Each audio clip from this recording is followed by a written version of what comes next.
जो मध्य प्रदेश में मामा जो बुलडोजर मामा बने और योगी जो बाबा बने, ये एक चेन है जिसको देखना पड़ेगा। जो चेन में ये खुद लोग ट्वीट करते हैं, खुद बोलते हैं। मगर हम भी ये बात वाजे कर देना चाहते हैं कि ना हम डरने वाले हैं, ना हम झुकने वाले हैं, ना हम खामोश होने वाले हैं और ना ही हम इस मुल्क से गायब होने वाले हैं। कि आज हम लोग यहाँ पर, आज जो मैं आई हूँ, मेरा संगठन, हम सब लोग ये अनकंडीशनल सॉलिडारिटी एक्सप्रेस करने के लिए आए हैं आफरीन फातिमा के लिए, उनके परिवार के लिए, और ना सिर्फ आफरीन के लिए बल्कि वो सारे मुसलमान जो इस देश के अंदर आज एग्जिस्टेंस की लड़ाई को लड़ रहे हैं, जो यूनिवर्सिटी जाने से लेके अपने घर को बचाने तक की लड़ाई को लड़ रहे हैं, जो सड़क पे उतर के प्रोटेस्ट कर रहे हैं, लेकिन उनके ऊपर ना सिर्फ भाजपा की सरकारें बल्कि बाकी भी स्टेट की, जो झारखंड में हमने देखा, सरकारें गोली चला रही हैं। आज हम उनकी सॉलिडारिटी में और सपोर्ट में यहाँ पर आए हैं। और साथ में मैं एक और बात करना चाहूँगी कि अब बहुत ज़्यादा ज़रूरी बन गया है to call a spade as a spade. And I believe आज जो सुप्रीम कोर्ट के अंदर आपने देखा होगा हियरिंग था मामले का, जहांगीरपुरी के मामले के अंदर फिर से एक एप्लीकेशन दर्ज किया गया था उत्तर प्रदेश के अंदर, जो आज कानून व्यवस्था पूरी तरह से खत्म हो चुकी है। अब ये भी नहीं कहेंगे कि वो खत्म होने की कगार पे है, वो पूरी तरह से बुलडोज हो चुकी है। और उसको उत्तर प्रदेश की चीफ मिनिस्टर ने खुद बुलडोज किया है, खुद ट्वीट करके। उत्तर प्रदेश की चीफ मिनिस्टर हो या वहां की पुलिस प्रशासन हो, वो इस बात को कहती हैं कि देखिए एक मकान को हमने गिरा दिया। ये प्रशासन के लोग, पुलिस के अधिकारी कह रहे हैं। और अगर उनसे सवाल किया जाए कि किस कानून के आपने दायरे के अंदर ये किया है, तो उनके पास जवाब नहीं है, क्योंकि ये किसी भी इस देश के किसी भी कानून के अंदर कहीं पे भी पनिशमेंट नहीं दिया गया है किसी भी एक्यूज को कि उसके मकान को गिराया जाएगा। और if I am wrong then point it out, पर ये कहीं पे भी नहीं है। दूसरी बात, एक बहुत ज़्यादा ज़रूरी बात है कि जो इंस्टीट्यूशंस आज इस देश के हैं, जो हमारी अदालतें हैं, जो हमारे कोर्ट है, और ये मैं एज अ वकील कह रही हूँ, आज हम प्रेजेंट थे जब सुप्रीम कोर्ट में ये मैटर टेकअप किया गया।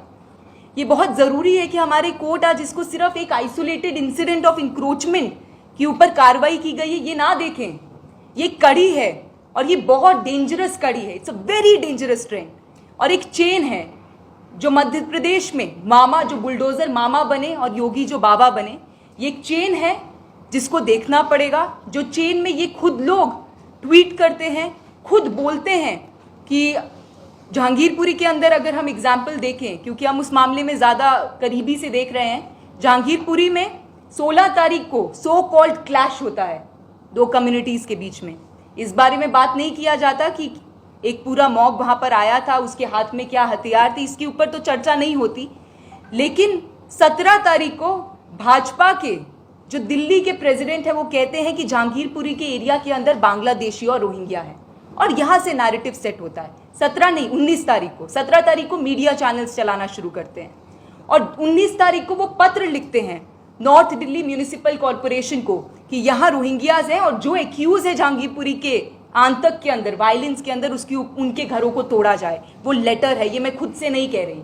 तो जो कोर्ट ये कह रहा है कि कोई लिंक इस्टेब्लिश नहीं हो रहा, लिंक हमारे सामने है।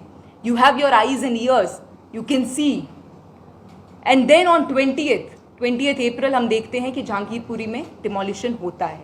स्ट्रीट वेंडर्स जितने वहाँ पर उनके छोटे छोटे क्या थे, वहाँ पर कार्ट्स थे, कियोस्क थे, जो छोटी छोटी दुकानदारी कर रहे थे, वो सबको तोड़ दिया जाता है और 99% उसमें मुसलमान होते हैं। तो ये कहना ज़रूरी है और कोर्ट को आज ये पूरा जो systematic injustice, systematic violence Khargone से इलाहाबाद तक, इलाहाबाद से कानपुर तक ये जो चल रहा है और गुजरात के अंदर भी ये किया गया था, इसको रिकॉग्नाइज करना पड़ेगा। ऐसा नहीं है कि कानून नहीं है, कानून है। कानून नोटिस के बारे में बात करते हैं, ड्यू प्रोसीजर के बारे में संविधान बात करता है, लेकिन कहाँ पे ड्यू प्रोसीजर को फॉलो किया गया, तो ये देखना पड़ेगा। इसीलिए कोर्ट आज इस मसले को कॉग्निसेंस ले, इसके ऊपर एक्चुअल में अमल करने वाली कुछ गाइडलाइंस लेके आए और इस बात को कहें कि ये जो बुलडोज़र चल रहे हैं ये हमारे कॉन्स्टिट्यूशन के ऊपर बुलडोज़र है, इसको बोलना पड़ेगा। और आखिरी में मैं एक और बात कहना चाहूँगी, जो आम सिविल सोसाइटी है, जो इस देश के नागरिक हैं, कि हम लोगों को ये कहा जा रहा है, टीवी में दिखाया जा रहा है, जश्न मनाया जा रहा है कि देखिए, और आपको ये सिक्योर किया जा रहा है कि ये कार्रवाई सिर्फ एक कम्युनिटी के ऊपर होगी, तो आपको चिंता करने की ज़रूरत नहीं है। आपके पड़ोस वाले का ही घर टूटेगा, उसी का ठेला टूटेगा। और मैं ये भी नहीं कहूंगी कि नहीं नहीं आपको संचेत होना चाहिए, आपका भी घर टूट सकता है। नो, मे भी नहीं टूटेगा और सिर्फ मुसलमान की ही हत्या की जाएगी। लेकिन क्या आप ऐसे देश में और क्या आप ऐसे नागरिक हैं, क्या आप ऐसे इंसान हैं जो इस चीज़ के ऊपर जश्न मनाएगा? अपने आप से सवाल पूछिए। क्या आप अपने बच्चों को सच में ऐसा बनाना चाहते हैं जो जेनोसाइड के कॉल हरिद्वार में दिए गए कि जाओ जाके हत्या करो? क्या आप हत्यारे बनाना चाहते हैं? आप क्या खुद आप हत्या करना चाहते हैं? ये सवाल है। सॉलिडारिटी के लिए यहाँ पर हम हैं। और in the end I would only say कि salute to Afreen, salute to everybody who is fighting this fight and we are with you. शुक्रिया। इनकलाब जिंदाबाद। अस्सलाम वालेकुम। सबसे पहले मैं ये कहना चाहूँगी कि हम उन सभी लोगों के साथ खड़े हैं जिनके साथ भारतीय जनता पार्टी की सरकार और इंडियन स्टेट ज्यादती कर रहा है, नाइंसाफी कर रहा है। हम साथ में खड़े हैं मुदस्सिर भाई की फैमिली के साथ और साहिल भाई की फैमिली के साथ जिनको शहीद कर दिया गया है।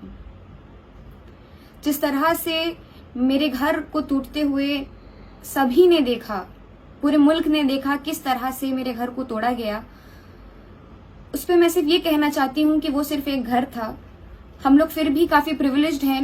मेरा दिल दुखता है सिर्फ उस बात को सोचकर कि कितने ऐसे घर टूटे हैं जहां पे लोग उतने प्रिविलेज्ड भी नहीं हैं।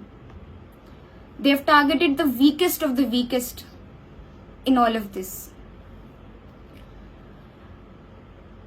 सबसे पहले मैं ये बताना चाहती हूं कि मेरे अब्बू जनाब जावेद मोहम्मद साहिब बिल्कुल निर्दोष हैं। उनको फंसाया गया है और उनको सजा दी जा रही है इस बात की कि वो एक वोकल मुस्लिम कम्युनिटी के मेंबर हैं इलाहाबाद शहर में।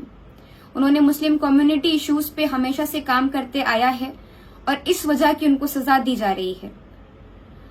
मेरी अम्मी और मेरी बहन को इलीगली डिटेन कर पुलिस ने, प्रशासन ने ये साफ साफ वाजे कर दिया है कि वो किसी भी स्तर तक गिर सकते हैं मुसलमानों को परेशान करने के लिए। रात में 12:30 बजे आकर मेरी माँ और मेरी बहन को पुलिस ले जाती है और अगले 30 घंटे तक उनकी लोकेशन डिस्क्लोज नहीं करती है, उनको वहां पे ह्यूमिलिएट करती है, अब्यूज करती है। साथ ही साथ मैं ये कहना चाहती हूँ कि ये सिर्फ मेरे परिवार के साथ नहीं हो रहा है। This is not just happening to my family, this is happening to Muslims across India.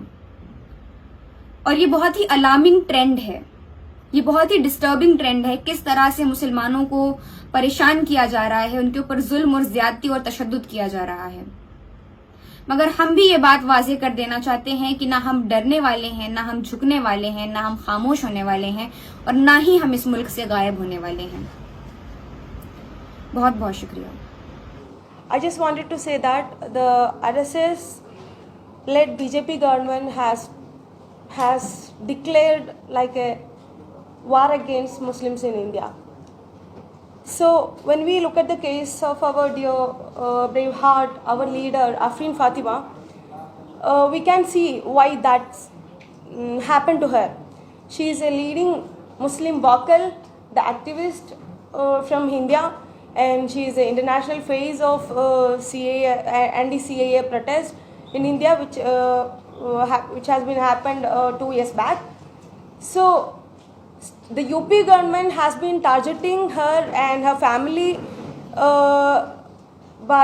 because she is speaking truth, or she is raising her voice for the Indian Muslims and against the injustice the Muslim community has been facing in India. So the UP government has been targeting her and family. So we can clearly see that why that happened to her and her father. Like they called according to Afreen Fatima itself, they called her father before the protest itself, before the Friday itself. Like, is there anything going on? Is there anything will happen in Friday or something like that? So we can clearly see that they were planning these arrests, the arrest of her father and demolishing her home and detaining her mom and younger sister. They planned, way before that. I can say like that. So I'm saying that anti-Muslim law formation and its implementation on UP is constantly going on. So, for example, we can see that in UP, the love jihad matter and anti-conversion law. So, this kind of law formation and implementation always has been there in UP state. So, I want to say that when we look into the today's court order, or when we look into the today's court mentioned, like demolition have to be accordance with the law. They cannot be retaliatory.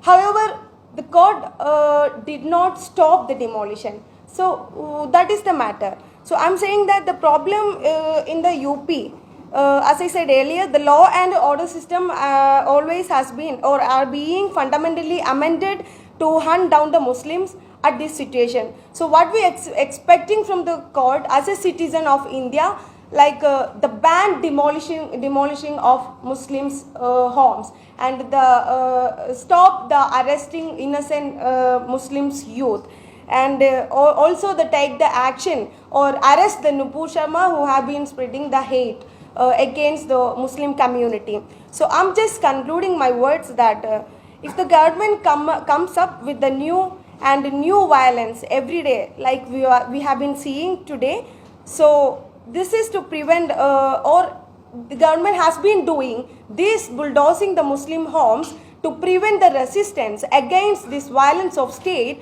I want to say that this is just their misunderstanding. If they are going to do this kind of thing, do this unconstitutional thing upon the Muslim community, I want to say that we will struggle and we will fight against this in the street, and we will continue our fight and the struggle from the universities, from the streets itself. That I want to say that we demand the public support. We demand the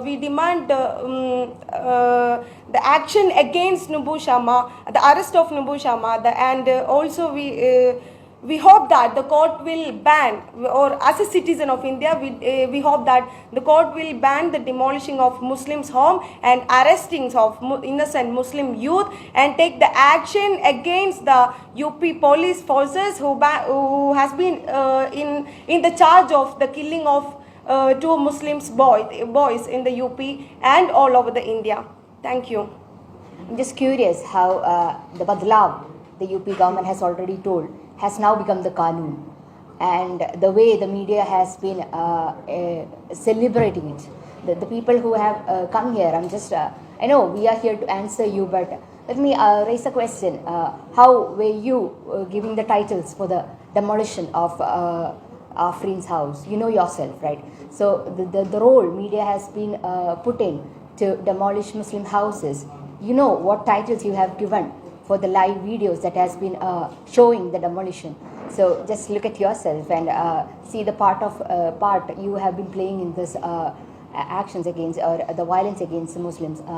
I myself was part of a protest that has been held in front of the UP Bhavan, and the way the media was portrayed, and only the international media was showing the reality, and that is the helplessness of the Muslim. And I demand that, or I ask the media circle or the fraternity people, media fraterns, to show the reality of Indian Muslims to the world.